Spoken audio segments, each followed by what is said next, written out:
ఎట్టకేలకు తెలంగాణ కాంగ్రెస్ కు కొత్త అధ్యక్షుడు నియమితులయ్యారు.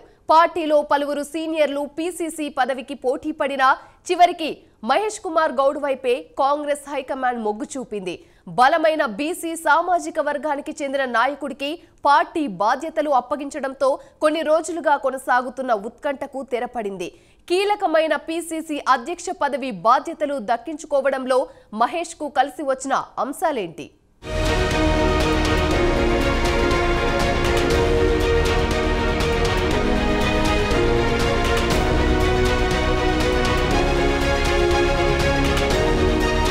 తెలంగాణ పీసీసీ అధ్యక్షుడిగా ఎమ్మెల్సీ బొమ్మ మహేష్ కుమార్ గౌడ్ నియమితులయ్యారు. ప్రస్తుతం రాష్ట్ర కాంగ్రెస్ కార్యనిర్వాహక అధ్యక్షుడిగా ఉన్న ఆయనకు కాంగ్రెస్ హైకమాండ్ ప్రమోషన్ ఇచ్చింది. పీసీసీ అధ్యక్షుడి ఎంపికలో విధేయతకే పార్టీ అధిష్టానం ప్రాధాన్యమిచ్చి ఆయనను ఎంపిక చేసినట్లు తెలుస్తోంది. 2021 జూలై నుంచి పీసీసీ అధ్యక్షుడిగా ఉన్న రేవంత్ రెడ్డి ముఖ్యమంత్రి బాధ్యతలు కూడా నిర్వర్తిస్తున్నారు. ఆయన విజ్ఞప్తి మేరకు కాంగ్రెస్ అధిష్టానం పీసీసీ బాధ్యతల నుంచి తప్పించింది.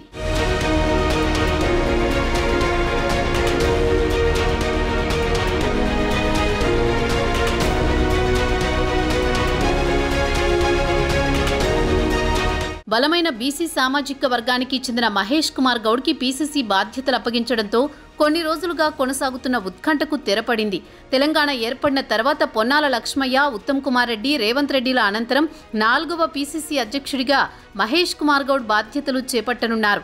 గతంలో 2004 నుంచి 2014 మధ్యకాలంలో 2 సార్లు కాంగ్రెస్ అధికారంలోకి వచ్చిన సమయంలో నిజామాబాద్ జిల్లాకు చెందిన డి శ్రీనివాస్ ఉమ్మడి ఏపీ పీసీసీ అధ్యక్షుడిగా పనిచేశారు.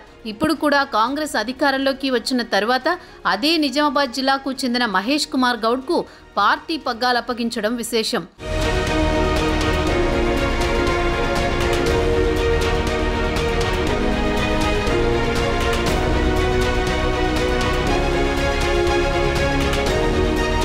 గత నవంబర్లో జరిగిన అసెంబ్లీ ఎన్నికల్లో నిజామాబాద్ అర్బన్ అసెంబ్లీ స్థానం నుంచి పోటీ చేయడానికి మహేష్ కుమార్ గౌడ్ టికెట్ ఆశించారు.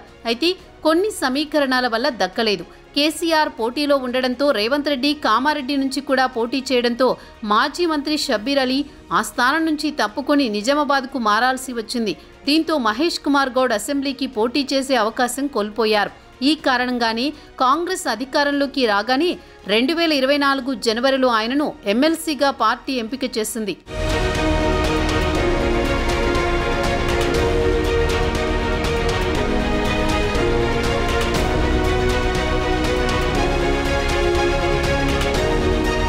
ముఖ్యమంత్రి రేవంత్ రెడ్డితో ఉన్న మహేష్ కు ఉన్న సాన్నిహిత్యం ఇప్పుడు ఆయనను పీసీసీ అధ్యక్ష పీఠంపై కూర్చోబెట్టిందంటున్నారు.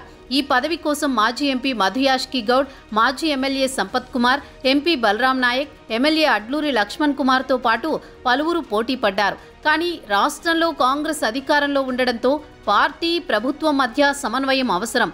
అందుకే రేవంత్ రెడ్డి పట్టుబట్టి ఆయనకు పదవి ఇప్పించుకున్నట్టు చెప్తున్నారు.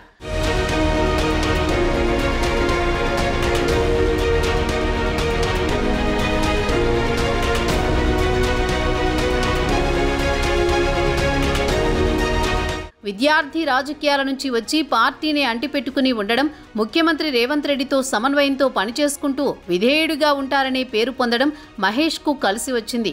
ప్రస్తుత మంత్రివర్గంలో బీసీలకు కేవలం 2 మంత్రి పదవులు మాత్రమే ఇచ్చిన నేపథ్యంలో తెలంగాణలో బలమైన వర్గంగా గుర్తింపు పొందిన గౌడ్ వర్గానికి పెద్దపీట వేయాలన్న ఉద్దేశంతో అధిష్టానం మహేష్ కుమార్ గౌడ్ వైపు మొగ్గు చూపినట్లు రాజకీయ వర్గాలు విశ్లేషిస్తున్నాయి.